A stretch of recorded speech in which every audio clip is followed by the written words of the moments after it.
पैदल इसलिए चल रहे हैं कि जिस समाज को, जिन लोगों की जिंदगी को बेहतर बनाना चाहते हैं, जाकर एक बार अपनी आंख से देखें कि आप किस कष्ट में जी रहे हैं, आपके बच्चों को कितनी तकलीफ है।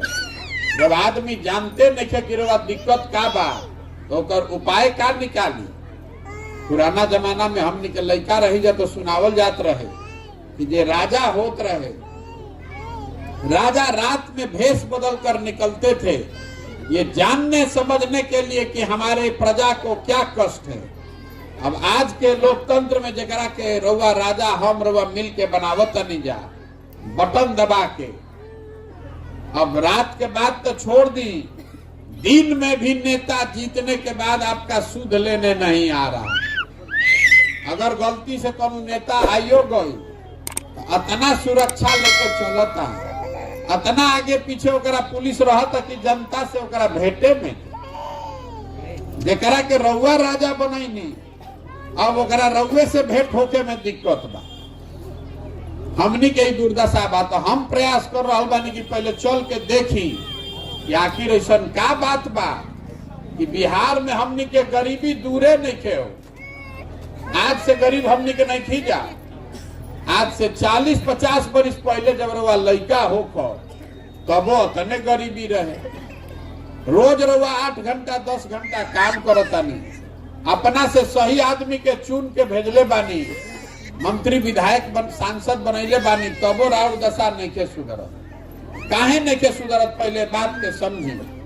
जब तक हमनी के ना समझल जाए कि हमनी के गरीबी काहे बा, तब तक एक रास्ता ना निकले। देखिए पूरा दुनिया में लोगों ने बताया कि गरीबी से निकलने का 3 ही रास्ता है। 3 गो रास्ता बा। अगर वह तरक्की करे के बाद तो 3 ही रास्ता है आपके पास। पहला रास्ता है बच्चों की पढ़ाई। अगर रउआ घर में राउर बाल बच्चा बढ़िया पढ़ जाओ, है खिचड़ी वाला स्कूल ना, बढ़िया राउर बाल बच्चा पढ़ जाओ, ओकरा नौकरी मिल जाई तो राउर परिवार के तरक्की हो सकेगा। दूसरा रास्ता बाकी मान ली रउआ पढ़ल नहीं चाह, लेकिन रउआ भजन अगर खेती लायक जमीन होके, पढ़ाई नहीं खे लेकिन जमीन बा, तो खेती किसानी करके रउआ आगे बढ़ सकता नहीं। जरा भी दोनों नहीं खे, ओकरा बाद तीसरा रास्ता बा पैसा होके, पूंजी होके, तो घर द्वार में कहीं दुकान दौरी करके रोजी रोजगार करके 5 गो भैंसे रख के रउआ अपन काम कर सकता नहीं। तो बिहार में ज्यादातर आदमी के पास इ तीनों में एको चीज नहीं है। जितना इजा गरीब आदमी बाड़न ओकरा बच्चा के पढ़े के उपाय नहीं है।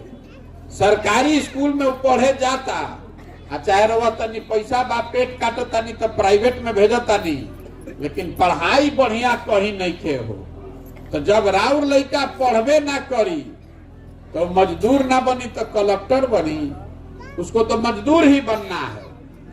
तो ज्यादातर परिवार के पास अपने बच्चों को पढ़ाने की सुविधा नहीं है। और ऐसा नहीं है कि हमने के पैसा नहीं के खर्चा हो। बिहार सरकार हर साल 40,000 करोड़ रुपया आपका पैसा खर्चा कर रहा है बच्चों के पढ़ाई के लिए। है स्कूल बनावे पर, मास्टर जी लोग के महीना देवे पर, खिचड़ी बांटे पर कितना पैसा खर्चा होता है? 40,000 करोड़ हर साल। 40 गो लड़का पढ़ के नहीं खसन निकल, अतना लूट बा। जे जहां बा वह लूट रहल बा। राउर लड़का के पढ़े के अवसर नहीं थे। दूसरा रास्ता रवा के बताइनी, अगर मान ली पढ़ाई नहीं थे, जमीन होखी तबो काम चल जाये। तो बिहार में जो 100 आदमी रहता, एक के याद रखो, बिहार में जो 100 आदमी रहता है, 100 में 60 आदमी के पास एको धूर जमीन नहीं है। जमीन है ये नहीं थे। सरकार रवा के जमीन दिला ही नहीं थे खेती करे।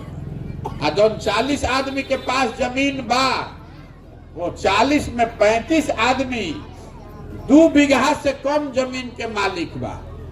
तो एजा जो खेती आदमी करत वो कमाए वाला खेती ना हो, वो खाए वाला खेती हो। रउआ खेत में उतने उपजा पावता नहीं कि राउर बाल बच्चा के पेट भर जाओ। गेहूं भइल बा तो में सरसों तीसी आदमी छीट देता रहो कि चलो भाई कुछ तेलों के जुगाड़ हो जाए, बाजार से ना खरीदे पड़ी। लेकिन रउआ इतना सरसों तीसी नहीं हो कि रउआ बेच के कुछ पैसा कमाए। तो बिहार में 100 में 5 आदमी ऐसा है जो खेती करके आमदनी कर रहा है, बाकी आदमी खेती करके पेट भरता रहो, चाहे खेत में मजदूर बाड़न। तो आपके लिए पढ़ाई आपके बच्चों के लिए है नहीं, खेती आमदनी का जरिया है नहीं।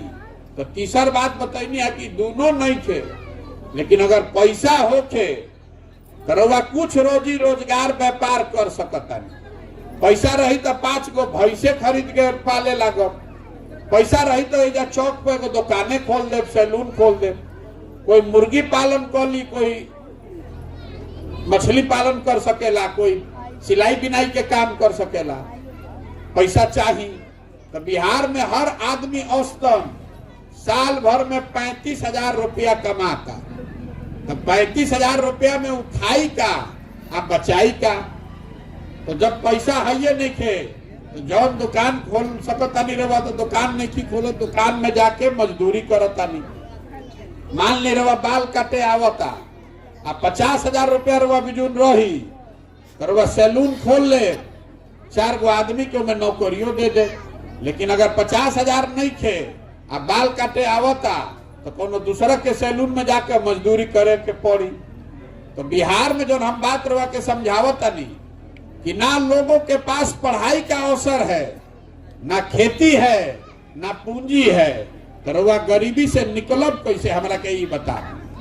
कोई के रउआ वोट दे दी, कतनो मेहनत कर ली, जब तक बिहार में बच्चों के पढ़ने की अच्छी व्यवस्था नहीं बनाई जाएगी, जब तक आपको सरकार जमीन नहीं देगा और जब तक लोगों के हाथ में पैसा पूंजी नहीं दिया जाए रोजी रोजगार के लिए, तब तक बिहार से गरीबी ना खत्म हो सके। रउआ जे करे के चुन दी, रउआ तो हर नेता हर दल के चुन ले बानी, और गरीबी खत्म हो ही नहीं, खत्म हो सकता।